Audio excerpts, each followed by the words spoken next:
I'm Joe Boyle. I'm the Kuching County DFL Chair.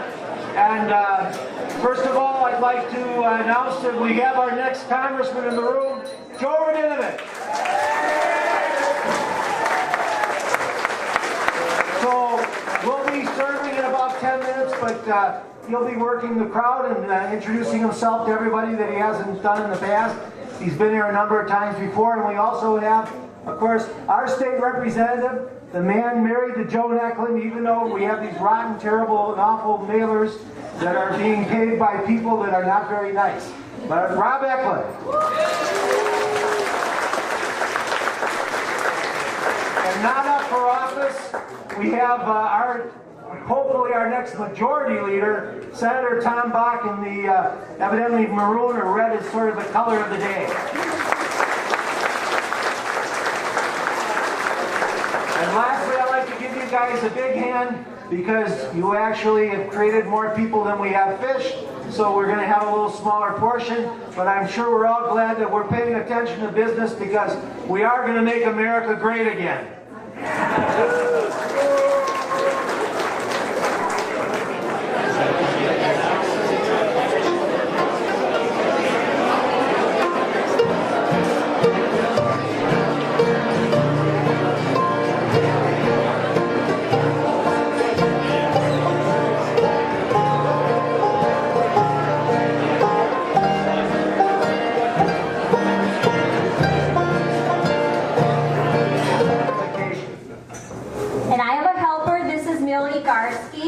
She's from Grand Rapids and she's going to help with the prayer tonight, so don't say amen until Millie has the last word.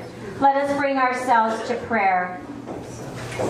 Let us slow ourselves down that we may recognize your blessings. May we be a people who honors the freedom we are given. May we work with energy and passion to elect our candidates who embrace justice, equity, and peace. May each of us make a difference of kindness in this world. And may we honor with gratitude those who make tonight's feast possible, those who planted and harvested and prepared the food for this feast. May this time together tonight be blessed, and may this food be blessed. Millie? This is our prayer. In God's holy name. Amen.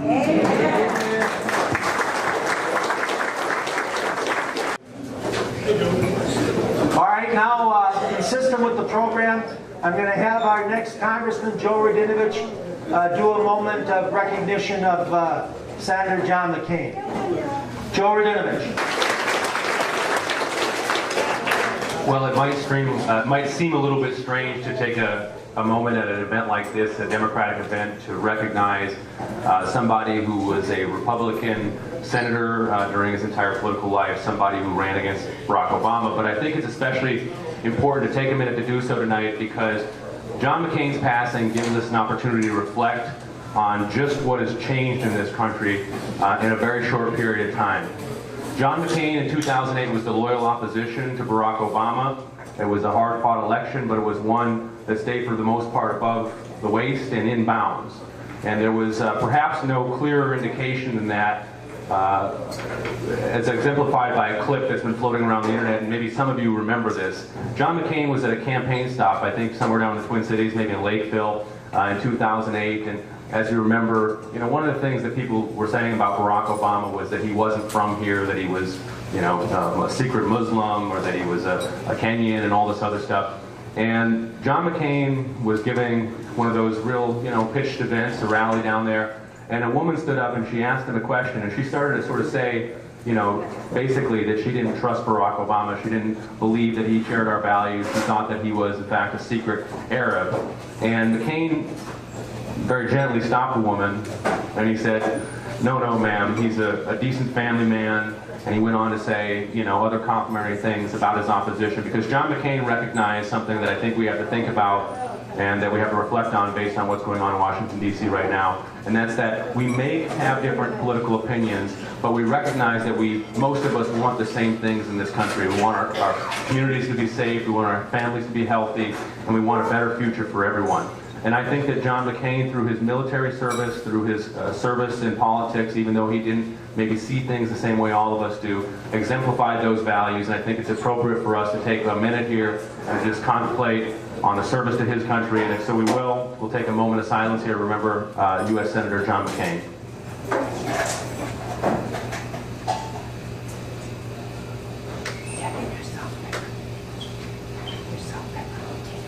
Thank you.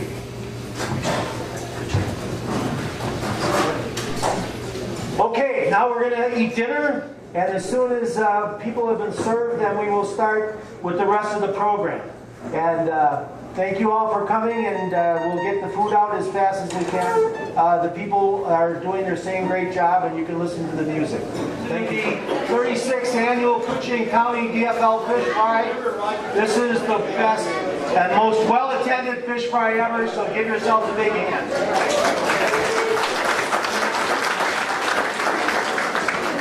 And I'm glad you're all here because the wealthy have already given themselves a big hand with those permanent tax cuts to the wealthy, which hopefully one person will be sending to Washington to end that. And that person is Joe Radinovich, our next congressman. Let's give him a big hand.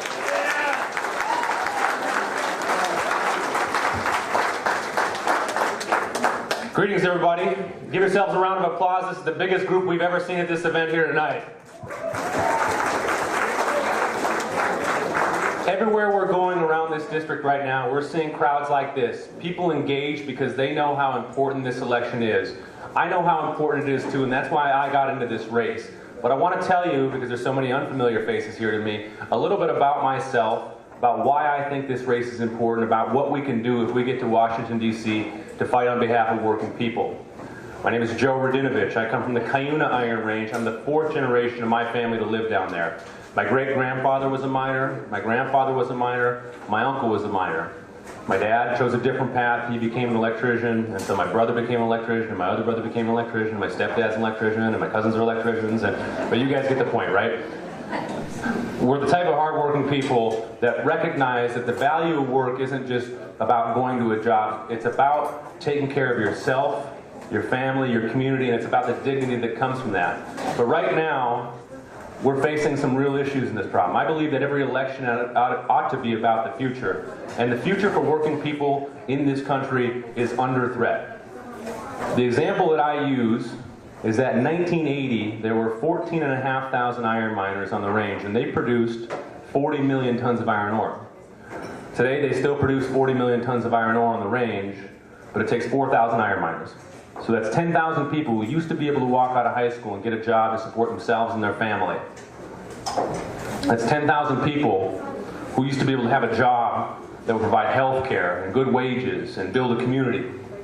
But these changes are not limited to the mines. They're happening on farms and factories. They're happening at the grocery store, where a generation ago I'd go with my grandfather and somebody might ring up our groceries and somebody else might bag them up and walk them out. 10 years later, you go in there and somebody's going to ring up your groceries, send them on a conveyor belt down to the end. You bag them, you walk them out, and then 10 years after that, there's one person standing in a self-checkout bay with 4 or 6 kiosks around you, and that one person is doing the work that 6 or 8 or 10 people used to do. But they haven't seen an increase in the wages and benefits equal to the people that they've displaced. And that's the real and true story of what's happened to the American workforce over the last several decades. Our country has gotten wealthier and more productive than it's ever been before. And for many years, the agreement in this country was that as our country got more productive, that the wages and benefits conferred to working people would increase with that too. Unfortunately, this system is broken. And Washington, D.C. is broken too. And we're going to talk about 3 solutions here, and I want you to know what's at stake this election. The first is that we as a people need to make sure that we protect Social Security, Medicare, pensions, and the unions that fought for them. Those are vitally important.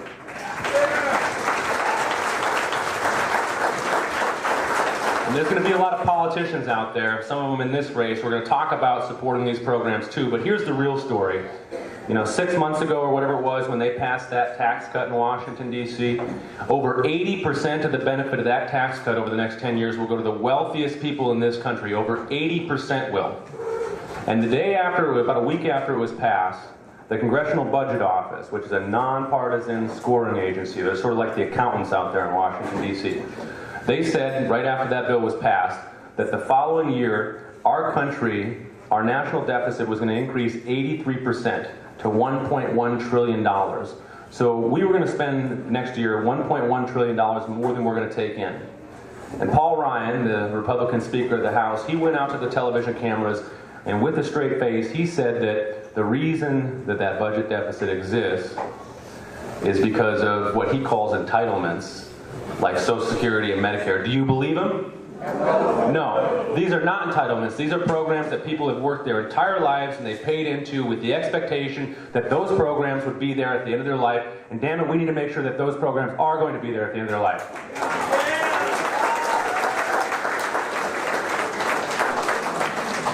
The second big thing I think that we need to be doing as a country, because again, every election ought to be about the future and where we're going, is investing in the people and places of this country. That means infrastructure. We could get to work making sure that our airports out here in International Falls, our harbors in Duluth, the lanes, the trains, the bridges, the border-to-border broadband are built out so that every piece of the 8th Congressional District, every piece of this state and every piece of this country is connected to the commerce that helps small towns in our regions thrive. And we could put millions of people to work rebuilding the infrastructure in this country if we just seize the political will to do that. That's a vitally important thing for rural Minnesota. It's vitally important for rural America. That's something that we can do if we go out there to Washington, D.C. When we talk about investments of the people of this country, what I mean is education. Our country ought to have the best education system in the world. Here in International Falls, students from pre-K to post-secondary education ought to be able to get trained right in this community for the jobs of the future. It creates a vitality and makes sure that we have a workforce that can create wealth into the future. And here's two programs in education I think are really important. One is pre-K. We know that for every dollar we spend on an early childhood program, we see a $9 to $16 return on our investment over the life of that child. We know that for every child who has access to a pre-K program, by the time they're 3 years old, we see a lot less divergence over the course of their life. These programs are great equalizers, and they can make sure that every child has opportunity no matter where they grow up and no matter which circumstances under which they grow up. Very important. We can invest in post-secondary education, institutions like the college up here, or those in Brainerd or Hibbing or Virginia or Duluth or Fond du Lac or all across this district.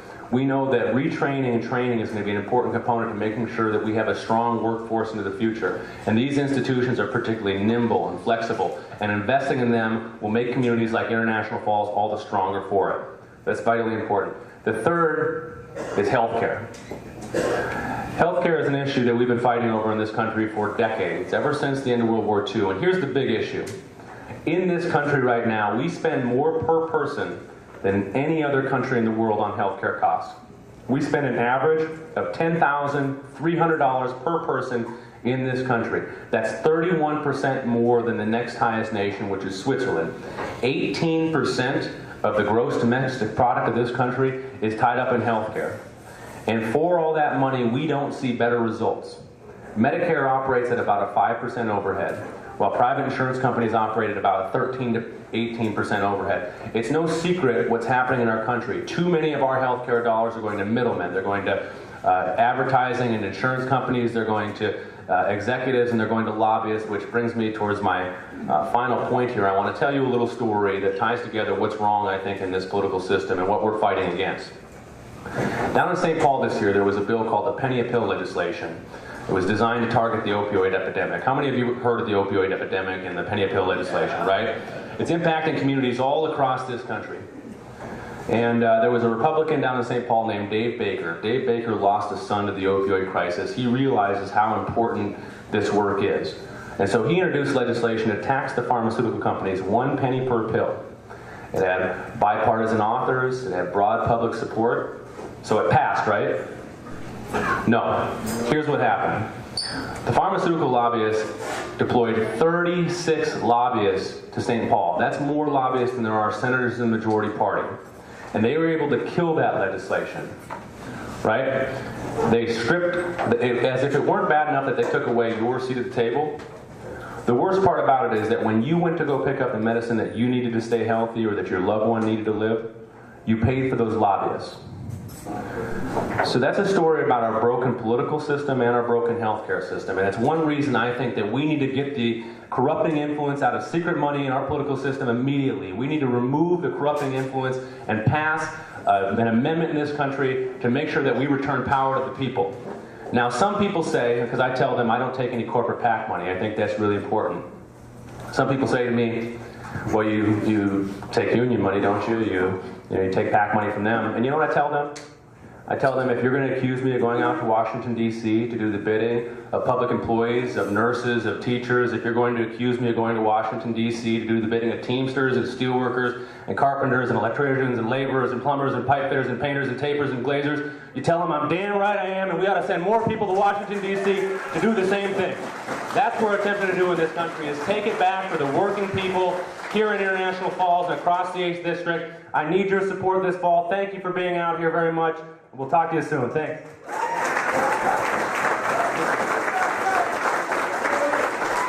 All right, let's give a standing ovation to Joe Radinovich, our next congressman.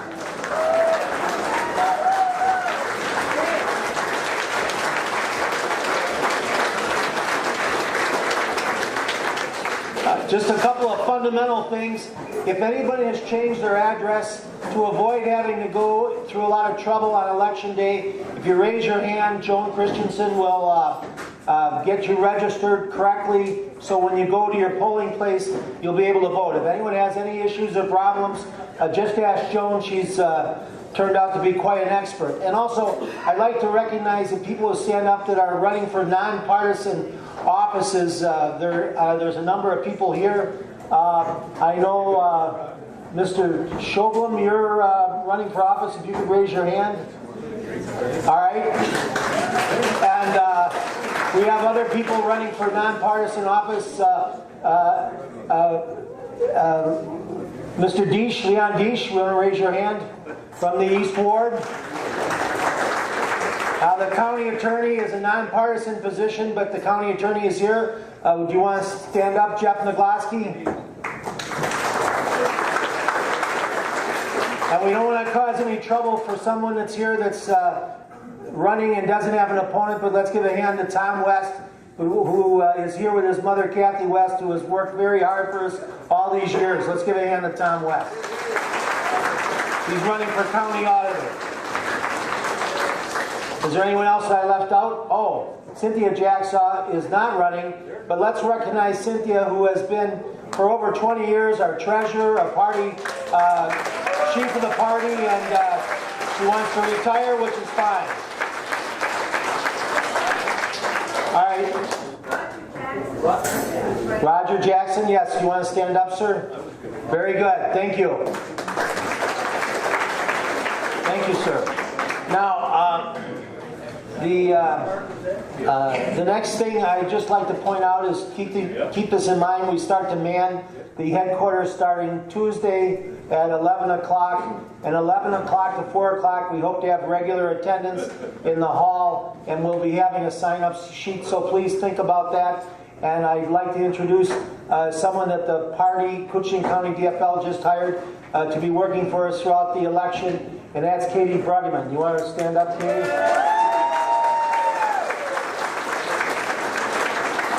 And we are going to have a meeting. It isn't in the program, or isn't, you haven't been notified yet, but it's going to be Thursday at 6 p.m. to get things going again. And Thursday at 6 p.m. at the headquarters here. And then lastly, I want to give a hand to Nate Borth, who's here on behalf of Senator Klobuchar. He got us.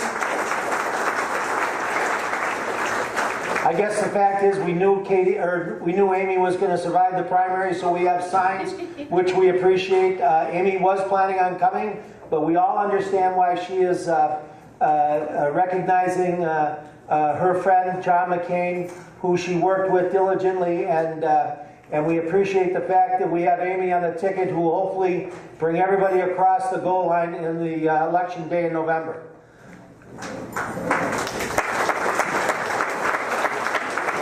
Now sign up in the back, please, so we have your address.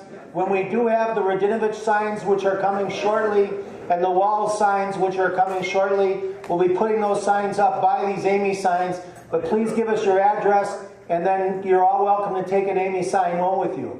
And it's important that we let everybody know how important this coming election is, because Joe Radinovich does represent the future for our children and grandchildren.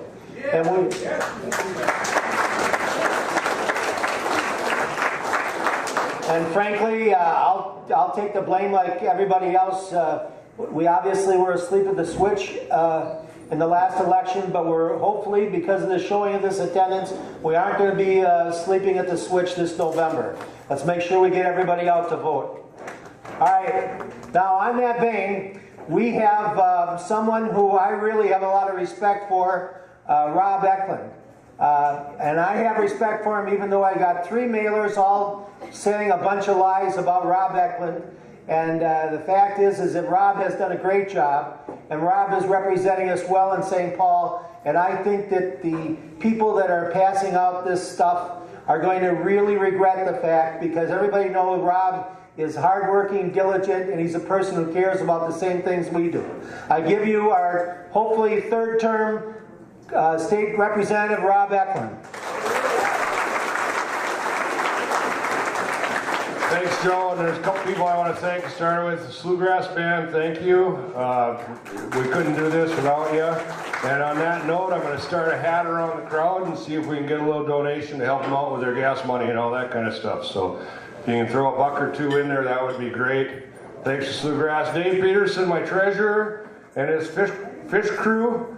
We couldn't do it without somebody that knows how to cook fish. And I told Senator Bach when we sat down that Darryl Roll said that's the best fish he's going to have all week. So we'll see what happens, because Tom's heading to his cabin, so they're going to have a little fun up there. But anyway. And then I got Tina Smith asked me to speak on behalf of her a little bit. You know, I got to know Tina when she ran with Governor Dayton to be lieutenant governor. And by working with the campaign and that kind of stuff, I always was able to have a contact with Tina in the office, and that makes a big deal when you're talking about things back home, especially if you got an ear in the governor's office. So I'm actively supporting Tina to be re-elected, or elected. I guess she was appointed, so I'm actively supporting Tina to be elected to be our senator. So anyway, earlier today I went to the range. That's what we do when we're running for re-election. We kind of travel around a lot. How many miles you got on, Joe? 50,000 since last year. 50,000 miles for Joe Radinovich since last year. So I went to the range. And after being at the range, I'm madder than hell. Okay?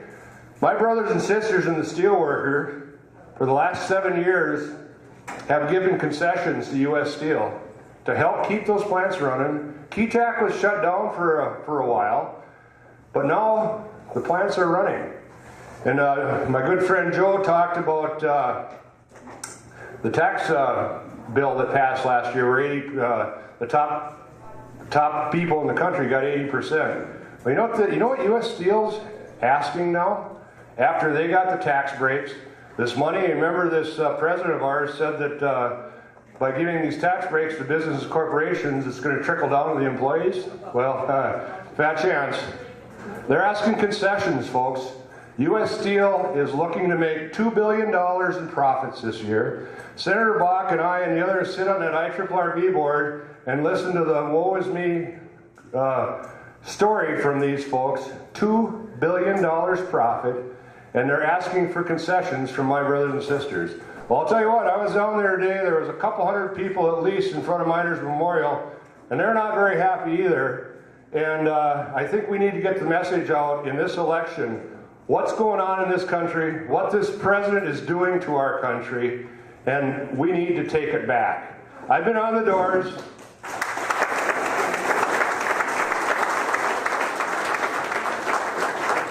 My wife will attest to this. Thank you, sweetheart, for all the support. But I've been on the doors for 2, 3, 4, 5 nights a week since July, talking to people.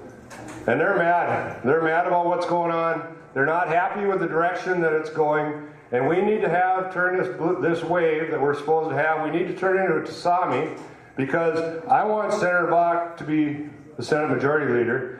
I want to be in the majority down at the legislature. I spent the last 3 years in the legislature being in the minority, and I think we've done a pretty darn good job of getting stuff done for northern Minnesota. But I heard being in the majority is a whole lot of fun, and I'm looking forward to it. So anyway, with that, thank you for coming out. This is a great turnout. I think we got to take this thing and we don't get mad, we don't stay mad, we just get even. And then on November 6th, let's get even. Let's put the Democrats in charge of the House. With Senator Bach doing his job down in the St. Cloud area, we'll get the Senate, and we'll get Tim Walz and Peggy Flanagan in as our governor and lieutenant governor. And of course, my good friend Joe Radinovich will be our next congressman. Thank you.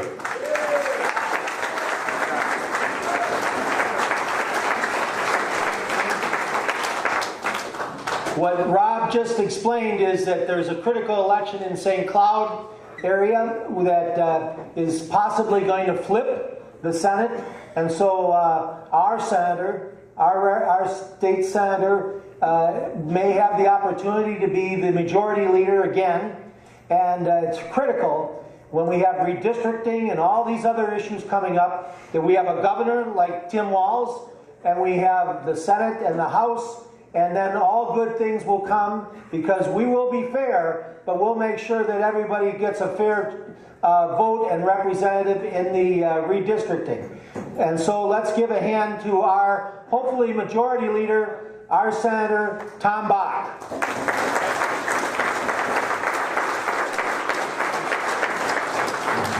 Thank you, Joe, and thank all of you members of the executive committee and other volunteers that put a lot of effort into getting this all together and all the food prepared. It's a very thankless job, but I can tell you in all my travels around the state, there is not a place in the state that has a better local organization than right here in Coochin County.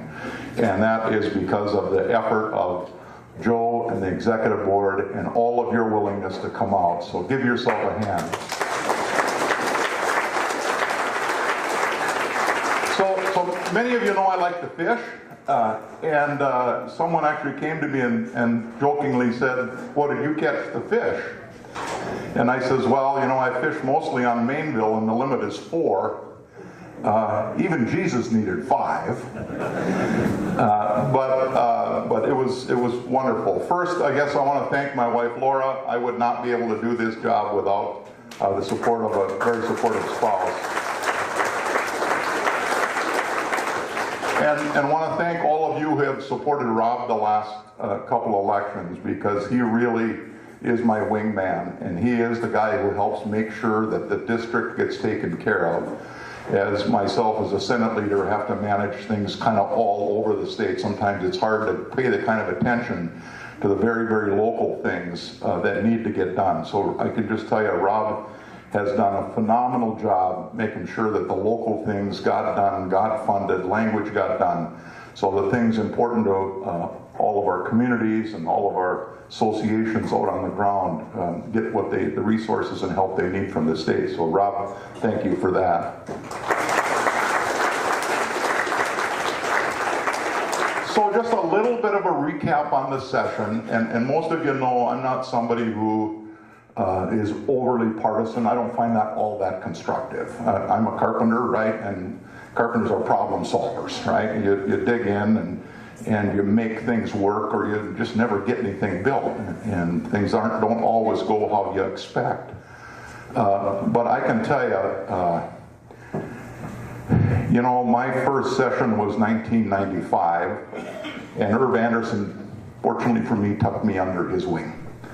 Irv was the Speaker of the House then, and mentored me along. And I have learned an incredible amount over the years, largely to Irv's credit. So I do want to, him and Phyllis have both been gone for a number of years, but many of you knew Irv and Phyllis and were friends with them, and just would like you to think a little bit about the commitment that they made to this state for decades and decades and decades. It is a long ways from here to St. Paul.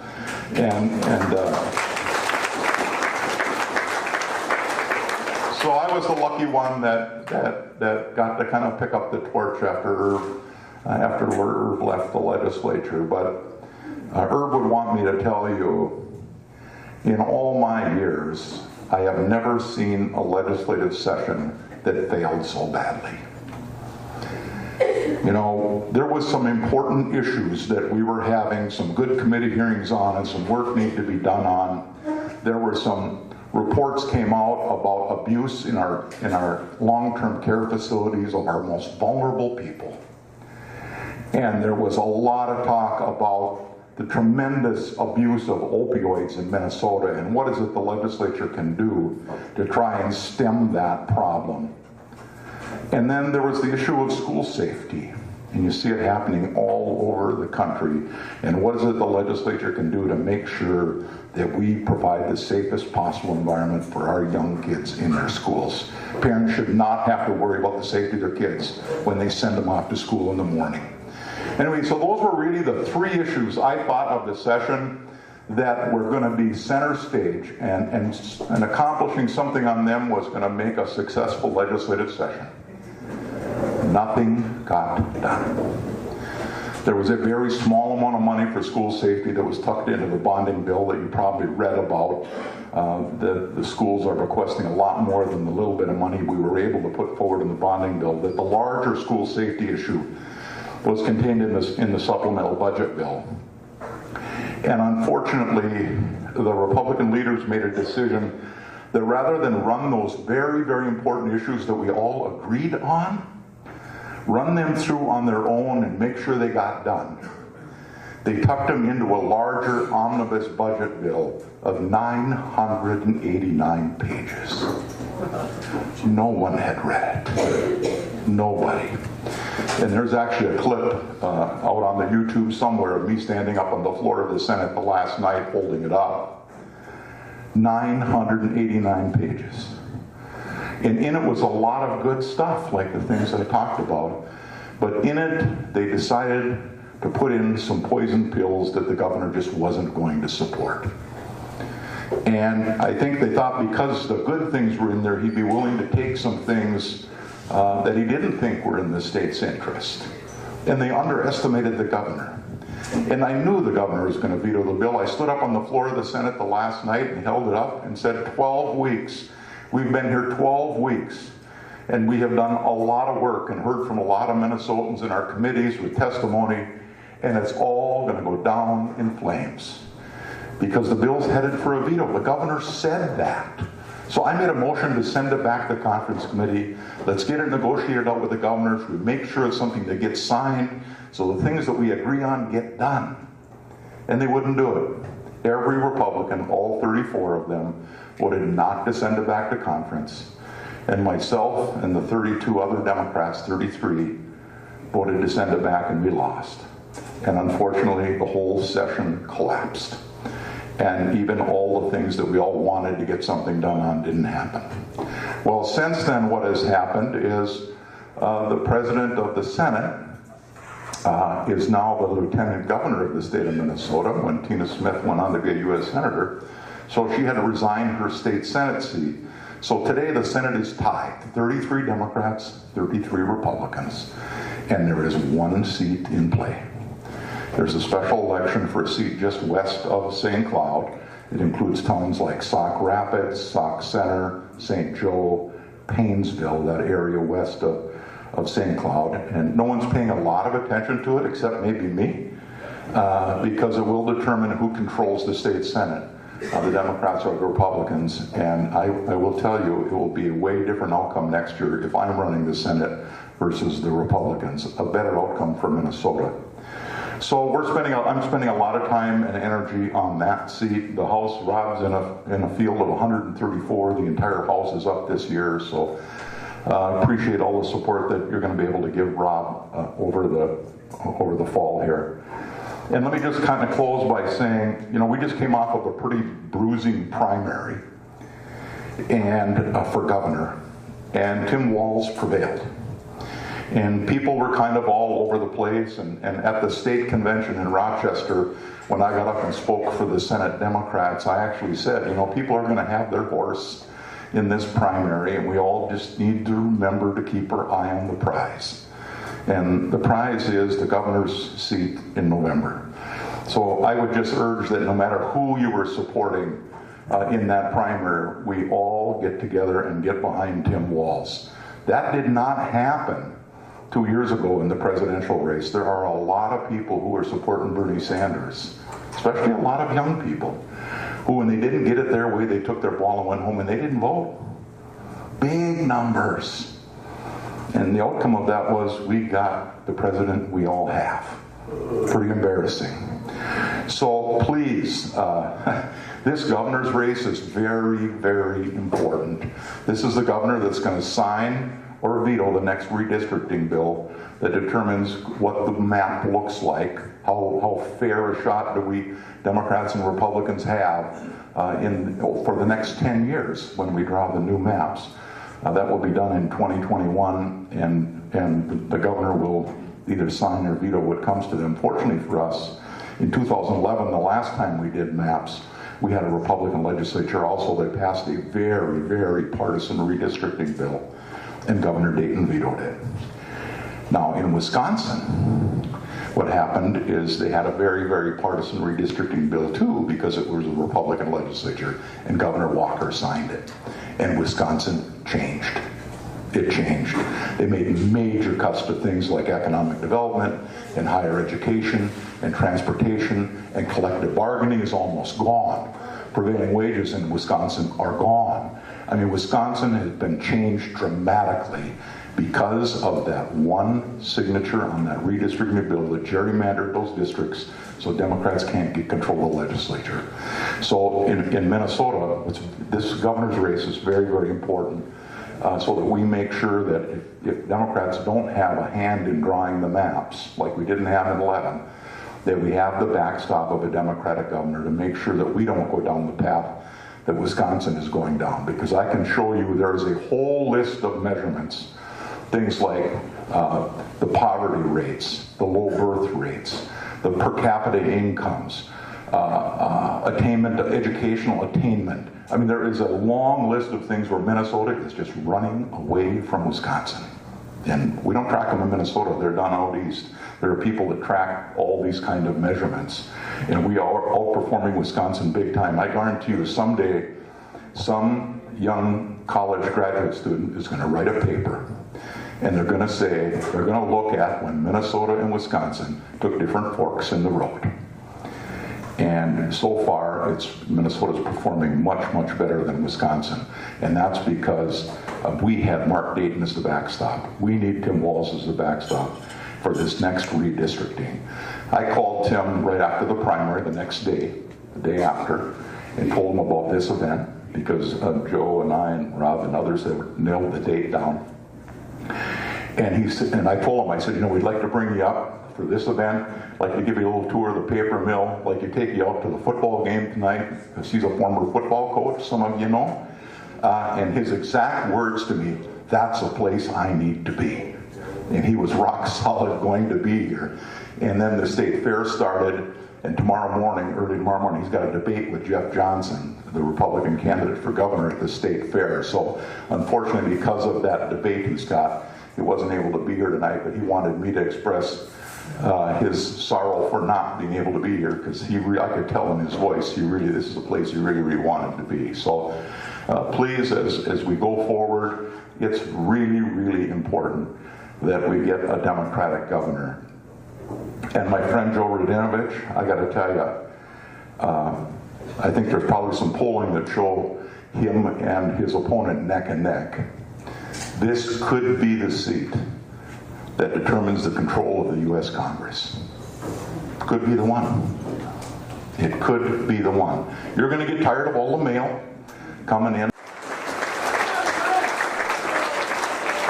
I was in the legislature with Joe, and I've been looking for a few younger faces, just like Irv looked to me, to kind of pick up the flag when you decide to leave. And I'm kind of thinking, I'm kind of like Irv. I'm kind of getting near the end, and I'm kind of looking around the room what young people are going to step up and pick up the flag. So Joe, I want to thank you and Carly for willing to do it. The 8th Congressional District is big. There's a lot of places to be. And now something, and I don't want to make you feel uncomfortable, but we have a problem in the Democratic Party. And I was reminded of it last Friday when I went to the state fair. And I did my little couple-hour stint in the Senate booth. If the leader doesn't do it, how can you expect other members and staff to do it? So I made gay marriage illegal in Minnesota. I was the majority leader at the time. When I was majority leader, we raised the minimum wage to $9.50 and we indexed it for inflation. And I said, we even passed driver's licenses for undocumented Minnesotans. Couldn't get the House to do it, unfortunately. I said, how can you say I'm not a Democrat? And he said, well, what's your position on the environment? And I said, I don't know. Where's the scorecard? Well, whose scorecard are you talking about? But I got to tell you, when they left, I thought, so there is this purity test now, that if you're not with me 100% of the time, you can't be in our party. And I know people up here aren't like that, but we have a huge problem in our state convention. Democrats and Republicans have a similar problem. I mean, what happened at the state convention this year was not a good thing. I mean, the party had decided to endorse 2 Metro candidates for governor and lieutenant governor, and left rural Minnesota totally out. That's not a good message to send across the state about unity. We have always tried to balance those tickets and balance leadership in the legislature between rural and urban and suburban members. So it seems like as long as convention delegates and the process thinks that's okay to have an all-metro ticket, someone needs to challenge that. And so I'm actually probably going to be a co-author of a bill to change our system, how we select ballots in November, to a closed primary probably in June, where we just have a primary and we all decide, we all vote, and we decide who our candidate is going to be. And the reason is all this infighting and all this money that's being spent over the course of a summer into August. I mean, I called the State Nurses Association the other day for some help in the 1 Senate seat that I need to win. You know what they said? Oh, we're out of money. They spent all the money trying to elect Aaron Murphy, and now when you're looking at the real election in November, there's no money left. So it seems like we've got to figure out how we're going to be effective winning elections going forward. First, we have to admit we have a problem. I would say we have a problem. I mean, there has not been a Democratic governor that the party endorsed at the convention, win since 1970. 48 years since the convention process has worked. Let's at least admit there's a problem, right? And try to figure out how is it that we grow, that we make this tent bigger again like it used to be, where everyone fit under it. Elderly people, labor people, poor people. This Democratic Party didn't used to have the kind of purity tests that I saw last Friday at the state fair. So, you know, and I know it's not like that up here, because I know many of you, and I really, really appreciate all the support that you've given me. I just kind of want to tip you off a little bit. You're going to hear me talk a little bit more about that as we go forward, how we make sure that we have a strong DFL party, a big tent for all of us going forward. The DFL party of Minnesota has a very, very proud, honored tuition tradition in this state, and I just want to make sure that when I leave it as strongly as we found it. And right now we've got some problems when we've decided to support somebody and August came and went and now there's no money left for November. That's a problem. So just want you all to kind of think about that. I know it's less of a problem up here, and when you hear me kind of start to talk about that some, remember, oh yeah, he said that he wants to make sure that this umbrella is big enough for all of the people that used to be part of our party. So can't say thanks enough for all of you coming out again tonight. Laura and I are pretty blessed. We live on a beautiful lake. We spent weeks this summer with our 7 grandkids. We've got an 8th one on the way, and life has been good, and it's been good because I've had such tremendous support from people like you all across the region of Minnesota. So thank you for all of that. God bless. Of course, on the issue of mining, we all live on the lake. We all want a clean lake. Senator Bach lives on a lake on his way up to Canada on a lake, where his lake place is up in Canada. We all appreciate the fact that the Republicans won mining with no regulation. And Joe Radinovich and our legislators won mining with regulation, which also provides great jobs. And we want to make sure that we have the jobs and we have the environment protected, and that those people that are applying to do the projects and put them together sufficient safeguards that they'll be paid for by them and not the taxpayers. But that's the important thing is, we want the jobs, we want it all, and we want it done right. It's never been done right. Well, we'll see. There's always one person that disagrees in a DFL thing. That's a nice thing. You can do it here and nobody will say, cart them away. Anyway, so the last thing is I'd like to recognize our party officers. We have our new treasurer, Tim Wagner. He's doing a great job. We also have Roxanne Spokes-Dish, our secretary. She's here. And where's Roxanne? She might have she had her grandchild. She might have had to follow him out of the building. And lastly, we have our associate chair, co-chair, Debbie Peterson, who's done an outstanding job. Please stand up, Debbie. And her and her workers and everyone here have done a great job setting up. There's so many people we can't talk about it, but let's finish with this thought. The fact is that November 6th is going to be critical. As previously stated, the position that Joe Radinovich is running for in Congress is a position that the Republicans want. It's a position that we cannot let them have, because we have to keep our country doing the right thing and representing the middle class and all of us that appreciate what we have been given, but also we want to maintain that for future generations. And let's not forget it. So lastly, November 6th, we're going to have a heck of a nice party. We'll let you know. I hope you're all on the email. But we have to do a lot of work between now and then. Keep in contact with the headquarters. We'll be getting these other signs in for Walls and Radinovich and all these other candidates. And of course, Tina Smith. And don't forget Tina Smith, because her position is also critical. And you want to auction this off? Is that it? We already got a winner. All right, we have a winner. Our winner is? Maggie Horning. Maggie Horning has won this Tim Walls shirt, so please, here you can pass it back. There you go. Whoops, well, almost. All right, so, lastly, let's give you all a big hand and let's get out there and work together to produce a victory on November 6th.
Thank you.